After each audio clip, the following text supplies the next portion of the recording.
Hello. तो आज की इस वीडियो में हम बात करने वाले हैं ऑकल्ट के बारे में। हिंदू कल्चर खुद तो वैसे एक बड़ा टॉपिक है, पर उसी का एक सब टॉपिक माना जाता है ऑकल्ट प्रैक्टिसेस। ऑकल्ट प्रैक्टिसेस वैसे तो कई कारणों से की जाती है, पर पॉजिटिविटी स्प्रेड करने के लिए की जाने वाली प्रैक्टिसेस को हम रिचुअल्स कहते हैं। इन रिचुअल्स को तो हमने हमेशा देखा होता है, मगर हम जिन प्रैक्टिसेस के बारे में बात करने वाले हैं वो कहीं नहीं देखी जाती। Welcome everyone to occult.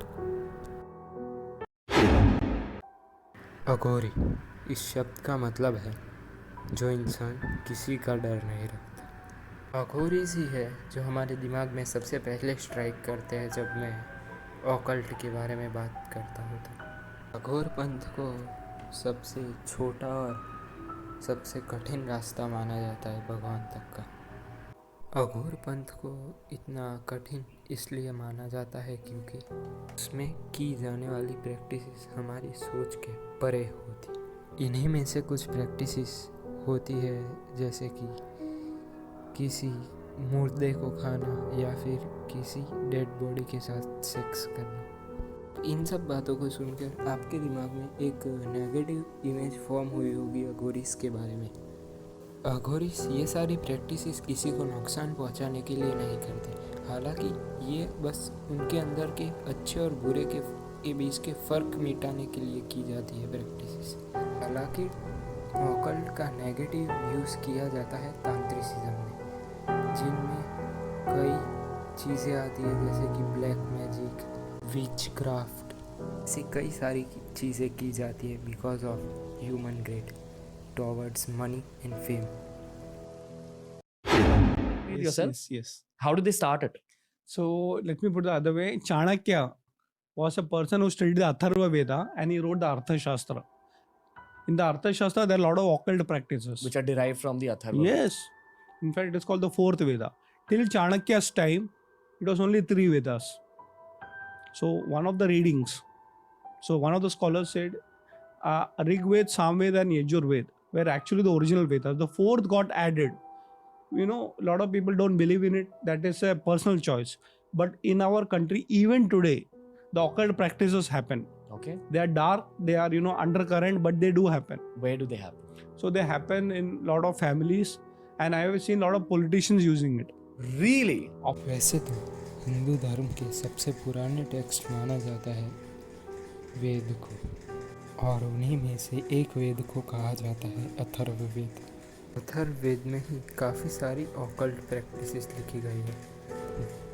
माना जाता है कि अथर्ववेद का यूज़ करके ही चाणक्य ने अर्थशास्त्र डिज़ाइन किया था, जिस वजह से उसमें आज भी काफ़ी सारी ऑकल्ट प्रैक्टिसेस। मज़े की बात तो ये मानी जाती है कि इन प्रैक्टिसेस का आज भी यूज़ किया जाता है बड़े बड़े पॉलिटिशियंस और बिजनेसमैन्स के द्वारा।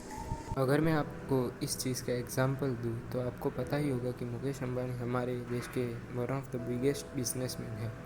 जब उनका घर एंटीलिया बन के तैयार हुआ तब उन्होंने उस घर में 3 साल तक शिफ्ट नहीं किया था क्योंकि उस घर का वास्तु खराब था।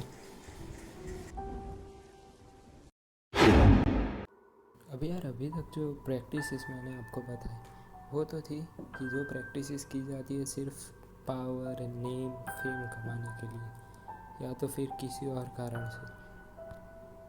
मगर अब जो प्रैक्टिसेस मैं आपको बताने जा रहा हूँ they are the death rituals. एक बुक है जिसका नाम है गरुड़ पुराण। इस बुक में काफ़ी सारी प्रैक्टिसेस और आफ्टर डेथ लाइफ के बारे में बताया गया।